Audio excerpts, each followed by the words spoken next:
प्रधानमंत्री जी, जिनको हम अपना प्रधान सेवक नौकर कहते हैं, वो प्रधान चोर न बन जाए, प्रधान चोर या डकैत न बन जाए, उनको रोकने के लिए भी 25 तारीख का प्रोग्राम हम लोग कर रहे हैं। और इलेक्शन कमीशन की, इलेक्शन कमीशन का हर अधिकारी 6 महीने से लेकर 2 साल की सज़ा, मिनिमम 6 मंथ, 2 साल की सज़ा भुगतेगा जिसने ये फ्रॉड किया। मैं आपको पढ़ के धोखा खाएगा।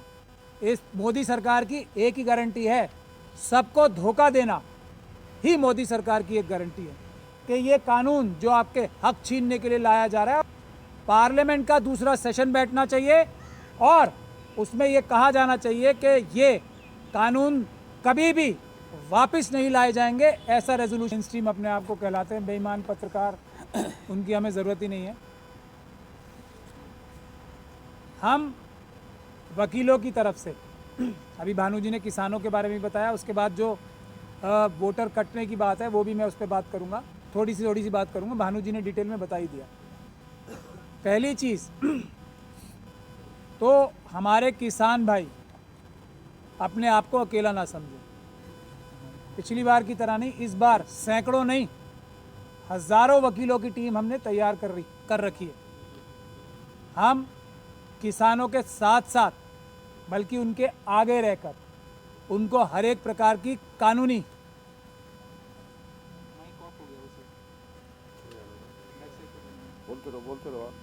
मदद देंगे, बल्कि ढाल बन के हम उनके आगे खड़े रहेंगे। और ये जो इलीगल काम, क्राइम्स पुलिस के माध्यम से, ये भ्रष्टाचारी पुलिस के अफसरों के माध्यम से अमित शाह साहब और मोदी जी करा रहे हैं, उसके खिलाफ भी हम कानूनी कार्रवाई करेंगे। आप लोग बिल्कुल निश्चिंत रहें। कुछ भी, ये आपकी नहीं, हमारी जिम्मेदारी है आपको कानूनी मदद देना। सैकड़ों नहीं, हज़ारों वकील हमने तैयार कर रखे हैं। पहली बात ये। दूसरी बात ये है, ये जो आपको रोका जा रहा है उसके लिए भी हम आपको बता रहे हैं, ये अपराध कर रही है पुलिस भी और सरकार भी। तो उसके लिए सबसे अच्छा तरीका ये है कि ये कानून जो आपके हक छीनने के लिए लाया जा रहा है, और सरकार आपको कुछ भी झूठ बोले मानना नहीं है। पार्लियामेंट का दूसरा सेशन बैठना चाहिए और उसमें ये कहा जाना चाहिए कि ये कानून कभी भी वापस नहीं लाए जाएंगे। ऐसा रेजोल्यूशन जब तक पार्लियामेंट का सेशन बैठ के नहीं पास हो, जब तक आप इनकी बात पे भरोसा नहीं करना, तब तक आप इनकी बात पे भरोसा करोगे, धोखा खाओगे। जैसा ट्रांसपोर्टर्स ने खाया, जैसा इससे पहले आपने भी खाया, और जैसा हर वो व्यक्ति जो 15 लाख के चक्कर में था और पता नहीं कौन कौन से वादों के चक्कर में था, वो धोखा खाएगा। इस मोदी सरकार की एक ही गारंटी है, सबको धोखा देना ही मोदी सरकार की एक गारंटी है। तो मेरा आप लोगों को ये सलाह है, हम लोगों की आपको, अडानी और अंबानी दोनों के, यही दोनों आपकी ज़मीनों पे नज़रें गाड़ के बैठे हैं। ये जो 3 काले कानून आ रहे थे, एमएसपी और सब कुछ आपको अपने आप मिल जाएंगे। सरकार आपको यहाँ आने से रोक रही है ना। यहाँ तो आंदोलन होगा ही, ज़बरदस्त आंदोलन होगा। कोई कीले, कोई ताकत दुनिया की आपको रोक नहीं सकती। अडानी और अंबानी के हर एक ऑफिस पे, जहाँ जहाँ भी अडानी अंबानी का ऑफिस है, वहाँ भी आप प्रदर्शन लगाएं, क्योंकि इस सरकार की नब्ज़, इस सरकार की, जैसे तोते की जान कहाँ, वो जिनकी जान कहाँ होती है, तोते में। तो ये तोते जो हैं, 2 हैं इनके बड़े बड़े, अभी और भी हैं 5-10, लेकिन ये 2 बड़े तोते हैं। इनके ऑफिस के बाहर, इनके घरों के बाहर प्रोटेस्ट लगाना शुरू कीजिए आप। तो हर एक जो चाल गंदी घिनौनी चली जाएगी, उसका जवाब देना हमें आना चाहिए। एक तो मैं ये आपसे कहना चाह रहा था अपने सभी साथियों के माध्यम से। दूसरा ये है कि अभी भानु जी ने बताया है कि 25 लाख करोड़ नहीं, मेरे ख्याल से 150 लाख करोड़ सरकार ने उधार लिया। वो सबका बोझ किस पे है? आप किसानों पे और आम जनता के ऊपर ही है। और वो पैसा लेकर 25 लाख तो नज़र आ रहा है जो माफ़ किया, ये अडानी अंबानी जैसे लोगों का, उससे ज़्यादा 100 लाख करोड़ रुपए ये सब लोग चुरा चुके हैं। उसका कर्जा हमारे ऊपर डाल दिया। तो ये बातें आप ध्यान में रखें, मोदी सरकार की किसी बात को ना मानें। अब मैं आज का जो फैसला सुप्रीम कोर्ट ने किया है, जो माननीय कहने पर हम बाध्य हैं, सुप्रीम कोर्ट को हम लोग सब माननीय कहते हैं, हम लोग बाध्य हैं। लेकिन 2 तरह के माननीय होते हैं। रिस्पेक्ट जो हम करते हैं, ऑनरेबल जो हम कहते हैं, वो 2 तरह के, एक ज़बान से बोला जाता है और एक दिल से बोला जाता है। तो क्या आज जो भानु जी वहाँ थे कोर्ट के अंदर, मैं तो नहीं था, जो फैसला किया है, सुप्रीम कोर्ट की अपनी जजमेंट्स है ना बहुत सारी, कि अनरीजन्ड ऑर्डर कोई एडमिनिस्ट्रेशन का आदमी कोई क्लर्क भी करता है तो वो बहुत बुरी बात है। अब सुप्रीम कोर्ट स्वयं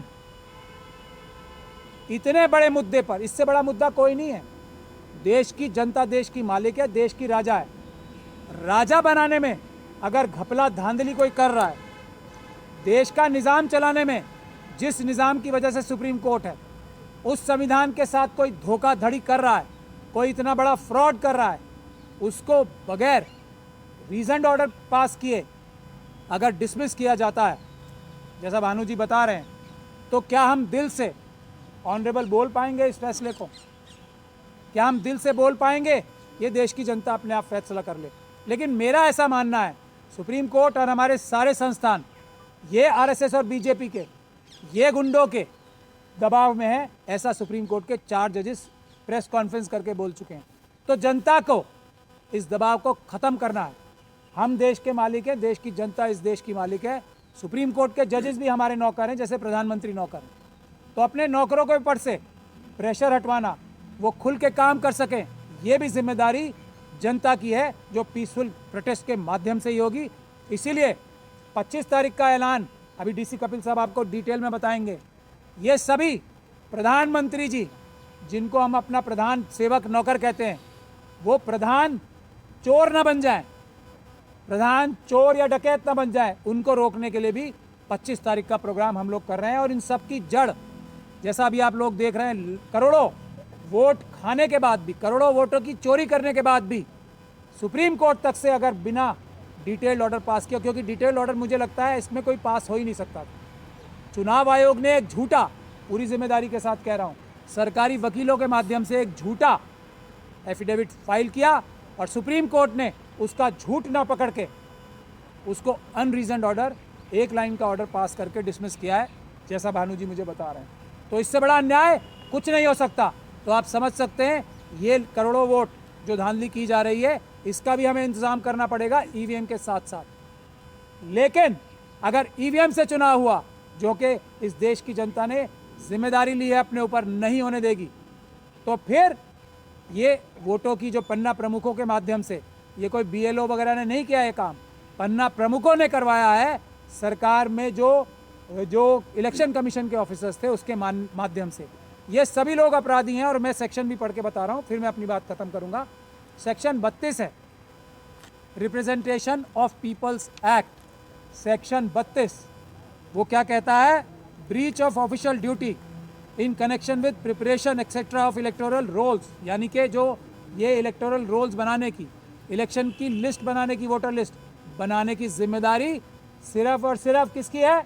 इलेक्शन कमीशन की। इलेक्शन कमीशन का हर अधिकारी 6 महीने से लेकर 2 साल की सज़ा, मिनिमम 6 मंथ, 2 साल की सज़ा भुगतेगा जिसने ये फ्रॉड किया। मैं आपको पढ़ के सुना रहा हूँ।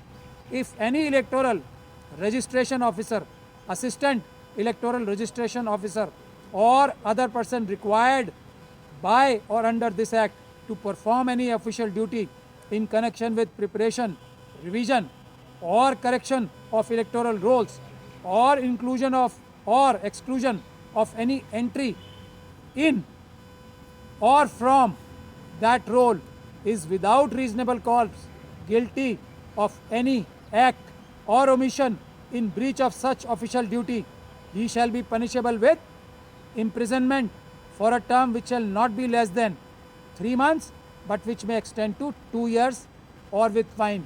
ये 6 महीने कम से कम और 2 साल की सज़ा, 2 साल तक सज़ा तब है जब एक वोट में कुछ गड़बड़ी कर दी हो। एक वोट में, यहाँ करोड़ों वोटों में धांधली की है। हर एक इलेक्शन कमीशन का ऑफिसर ध्यान से सुन ले, एक वोट के लिए 6 महीने की सज़ा है मिनिमम।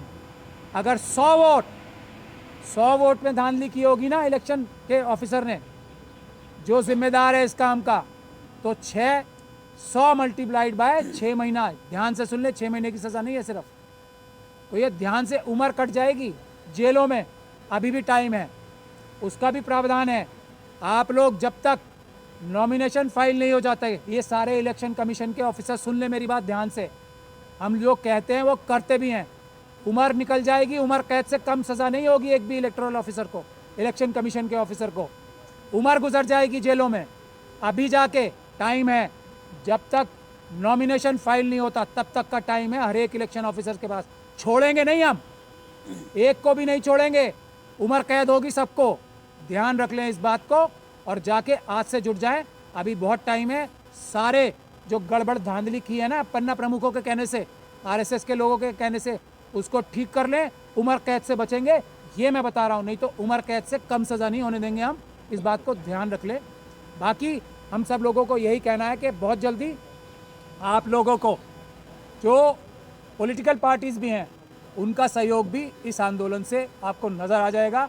ये एक अच्छी खुशखबरी है जो हम आप लोगों को देना चाहते थे। आप लोग तैयार रहिए जनता के इस आंदोलन से, जनता की इस लड़ाई से। ईवीएम को हटाने का मुहिम बहुत तेज़ हो चुका है। अब पेपर बैलेट से ही चुनाव होंगे। ये सब जो आपने फैसला किया है देश के मालिकों ने, देश की जनता ने, वो इम्प्लीमेंट आपके ये ईमानदार नौकर और सैकड़ों हज़ारों और ईमानदार नौकर जो जान हथेली पे लेके अपनी, आप देख रहे हैं ना, ईवीएम मशीनें निकाल के तोड़ी भी जा रही हैं और दूसरे काम हो रहे हैं, वो सब आपके ईमानदार नौकर हैं। एक आखिरी बात कह के मैं अपनी बात खत्म करूंगा। अब ये जो चोरी वाले इलेक्शन कमीशन के ऑफिसर्स आपके पास आते हैं ना मशीन दिखाने, उनको भगा दीजिए।